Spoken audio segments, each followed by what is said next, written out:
622 ईस्वी में हुजूर सल्लल्लाहु अलैहि वसल्लम ने मक्का से मदीना की तरफ हिजरत की। उस वक्त तक सिर्फ चंद लोग ही मुसलमान हुए थे और वो भी हुजूर सल्लल्लाहु अलैहि वसल्लम के करीबी साथी। मगर 644 ईस्वी तक यानी 22 साल बाद मुसलमानों की हुकूमत इस तमाम इलाके पर कायम हो चुकी थी। मुसलमानों ने न सिर्फ पूरा अरेबिया फतह किया बल्कि पर्शिया और बाज़ंतीनी सल्तनतों को भी घुटने टेकने पर मजबूर कर दिया।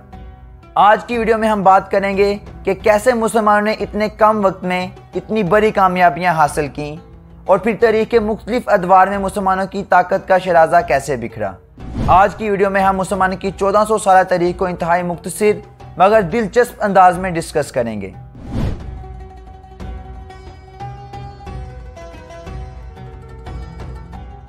हुजूर सल्लल्लाहु अलैहि वसल्लम की पैदाइश से पहले अरेबिया के इर्द गिर्द दो बड़ी सल्तनतें मौजूद थीं। एक तरफ पर्शियन एम्पायर थी जिस पर सासानियों की हुकूमत थी, तो दूसरी तरफ बाज़ंतीनी सल्तनत थी जो यूरोप और अफ्रीका के कुछ हिस्सों पर हुकूमत कर रही थी। ये दोनों ताकतें सदियों से एक दूसरे के खिलाफ जंगों में मसरूफ़ थीं, मगर दोनों में से किसी भी ताकत ने अरेबिया का रुख नहीं किया था। इसकी वजह यह थी कि यह सारा इलाका सहरा पर मुश्तमिल था। इसमें ना तो पानी था और ना ही ज़राअत, कुदरती वसाइल और मादनियात भी नापैद थे। इसलिए दोनों ताकतों ने कभी भी अरेबिया का रुख करने की जहमत नहीं की। 570 ईस्वी में हुजूर सल्लल्लाहु अलैहि वसल्लम मक्का में पैदा हुए और 40 साल की उम्र में आप सल्लल्लाहु अलैहि वसल्लम को 610 ईस्वी में जिब्राइल अलैहिस्सलाम के ज़रिए पहली वही मौसूल हुई और यहीं से इस्लाम का बाकायदा आगाज़ हो गया। हुजूर सल्लल्लाहु अलैहि वसल्लम को मक्का में बहुत ही मुश्किलात का सामना रहा।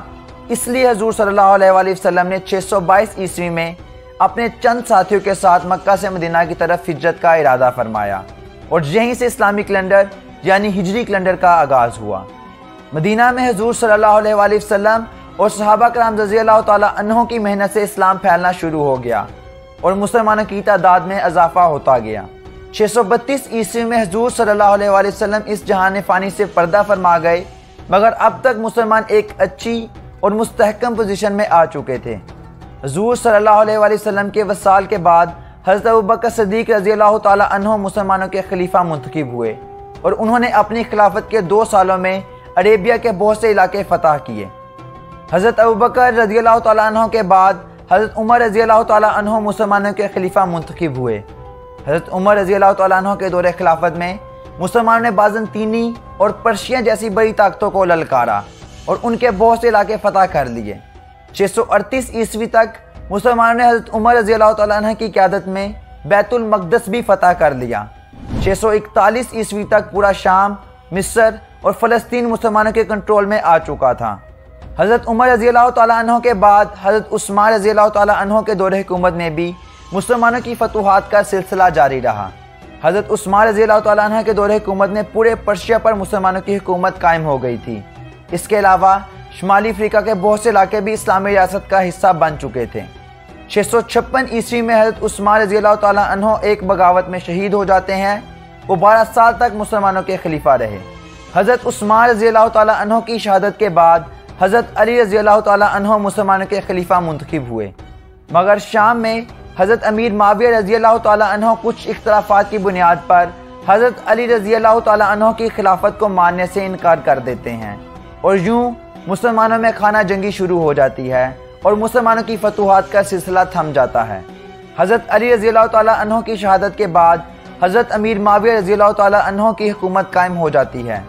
खिलाफत राशिदा का खात्मा हो जाता है और बनु उमैया का दौर शुरू हो जाता है। बनु उमैया के दौर हुकूमत में मुसलमानों की फतूहात का सिलसिला फिर शुरू हो जाता है। बनु उमैया के दौर में ही तारक बिन ज़ियाद स्पेन के साहिल पर कश्तियाँ जलाते हैं और पूरा स्पेन फतह कर लेते हैं। दूसरी तरफ मोहम्मद बिन कासिम सिंध के साहिल पर दस्तक देते हैं और मुल्तान तक का इलाका फतह कर लेते हैं। लेकिन दूसरी तरफ देखा जाए तो बनु उमैया के दौर में ही वाक़या करबला जैसा दिल खराश वाक़या होता है और हुजूर सल्लल्लाहु अलैहि वसल्लम के नवासे ज़िबाह कर दिए जाते हैं। 749 ईस्वी में बनु अब्बास बनु उमैया के खिलाफ बगावत कर देते हैं और कूफा पर कब्जा कर लेते हैं। 750 ईस्वी तक स्पेन के अलावा बाकी तमाम इलाकों पर अब्बासी अपनी हुकूमत कायम कर लेते हैं। बनु अब्बास और बनु उमैया में फैसला कुन जंग रिवर ज़ाब के किनारे लड़ी जाती है, जिसमें बनु उमैया को शिकस्त का सामना करना पड़ता है। उस वक्त अब्बासी खिलाफत दुनिया की सबसे ताकतवर इस्लामी रियासत थी। عباسیوں کے شروع کے دور کو مسلمانوں کا سنہری دور کہا جاتا ہے، کیونکہ اس دور میں مسلمانوں نے سائنس، آرٹس، ثقافت اور ادب میں اپنا لوہا منوانا شروع کر دیا تھا۔ 1000 عیسوی تک عباسی خلافت بھی کمزور پڑ جاتی ہے۔ اس طرف سلجوق سردار اپنی حکومت قائم کر لیتے ہیں تو اس طرف فاطمی خلافت قائم ہو جاتی ہے، مگر سلجوق سلطنت میں طاقت کسی ایک سردار کے پاس نہیں ہوتی، بلکہ بہت سے سردار چھوٹے چھوٹے علاقوں پر حکمرانی کر رہے ہوتے ہیں۔ مسلمانوں کی اسی کمزوری کا فائدہ اٹھاتے ہوئے صلیبیوں نے بیت المقدس پر دوبارہ قبضہ کر لیا۔ مسلمانوں کی اس ڈوبتی نیا میں آخری کیل منگولوں نے ٹھوکا۔ منگولوں نے جب ان علاقوں کا رخ کیا تو سلجوق سرداروں نے بنا کسی مزاحمت کے منگولوں کے سامنے ہتھیار ڈال دیے۔ 1258 میں منگولوں نے ایک بڑا حملہ کر کے بغداد کو زمیں بوس کر دیا اور یوں مسلمانوں کی حکومت ختم کر دی گئی۔ لیکن منگول جلد ہی مسلمانوں کے رہن سہن اور مذہب سے متاثر ہو کر مسلمان ہونے لگے۔ چنگیز خان کی وفات کے بعد 1300 عیسوی میں منگولوں میں خانہ جنگی شروع ہو جاتی ہے اور منگول سلطنت 4 حصوں میں تقسیم ہو جاتی ہے۔ ان 4 میں سے 3 حصوں پر قابض منگول حکمران اسلام قبول کر لیتے ہیں۔ جب منگول خانہ جنگی کی وجہ سے کمزور ہوئے تو اناطولیہ میں موجود عثمانی ترکوں نے عثمان غازی کی قیادت میں عثمانی سلطنت کی بنیاد رکھ دی۔ 1400 عیسوی تک عثمانی ترکوں نے بہت بڑے علاقے کو فتح کر کے عثمانی سلطنت میں شامل کر دیے۔ 1453 میں سلطان محمد فاتح نے قسطنطنیہ فتح کر کے بازنطینیوں کی 1000 سالہ حکومت ختم کر دی۔ 1492 میں صلیبیوں نے اسپین اور پرتگال میں مسلمانوں کو شکست دی اور اسپین پر دوبارہ کنٹرول حاصل کر لیا۔ 1600 عیسوی تک 3 بڑی اسلامی ریاستیں قائم ہو چکی تھیں۔ پہلی ریاست عثمانی سلطنت تھی جو موجودہ ترکی، مشرقی یورپ اور افریقہ تک پھیلی ہوئی تھی۔ دوسری ریاست صفوی ریاست تھی جس میں آج کا ایران اور عراق کا کچھ حصہ شامل تھا، اور تیسری ریاست مغل سلطنت تھی جو آج کے افغانستان، پاکستان اور انڈیا پر مشتمل تھی۔ 19ویں صدی میں انگریز تجارت کے بہانے انڈیا میں داخل ہوئے اور یہاں کے حکمرانوں کی کمزوریاں دیکھ کر یہاں قابض ہونا شروع ہو گئے۔ 1857 میں ایک نتیجہ خیز جنگ لڑی گئی جس میں انگریز بغاوت کو کچلنے میں کامیاب رہے اور برصغیر پر قابض ہو گئے۔ افریقہ میں بھی ان ممالک نے اپنی کالونیاں بنانا شروع کر دی تھیں۔ افریقہ کے کچھ حصے پر فرانس نے قبضہ کر لیا۔ 1882 میں برطانیہ نے مصر پر بھی قبضہ کر لیا۔ 1914 میں جنگ عظیم اول ہوئی جس میں عثمانی سلطنت نے جرمنی کے ساتھ جنگ میں کودنے کا فیصلہ کیا، مگر اس جنگ میں عثمانیوں کو شکست کا سامنا کرنا پڑا، جس کے بعد عثمانی سلطنت کے زیر انتظام علاقوں کو فرانس، برطانیہ اور روس نے آپس میں بانٹ لیا۔ خلافت ختم کر دی گئی اور 1923 میں مصطفیٰ کمال اتا ترک کی قیادت میں ترکی ایک سیکولر ملک بن کر ابھرا۔ جنگ عظیم اول کے بعد انگریزوں نے مختلف ایتھنیسٹیز رکھنے والے لوگوں کو یہاں منتقل کیا اور پھر یہاں پر انتہائی چالاکی سے اس طرح بارڈر کھینچے جس سے مختلف ایتھنیسٹیز کے لوگ ایک ملک میں اکثریت اور دوسرے ملک میں اقلیت میں آ گئے۔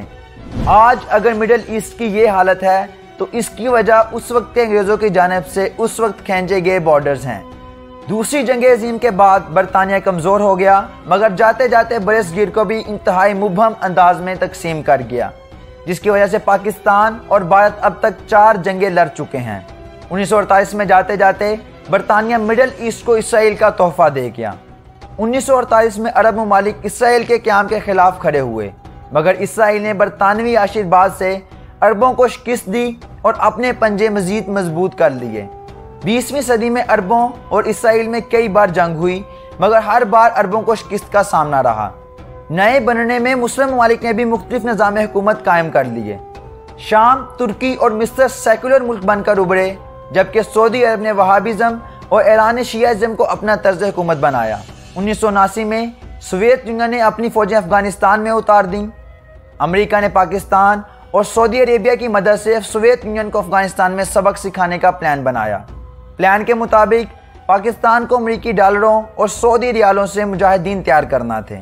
سب کچھ پلان کے مطابق رہا اور سوویت یونین کو افغانستان میں شکست کا سامنا کرنا پڑا۔ 9/11 کے بعد امریکہ افغانستان میں اپنے ہی بنائے ہوئے مجاہدین پر چر دوڑا۔ پاکستان نے ایک بار پھر امریکہ کا ساتھ دیا، جس کے بعد یہی مجاہدین یا طالبان پاکستان کے خلاف ہو گئے، جس کا خمیازہ پاکستان آج تک بھگت رہا ہے۔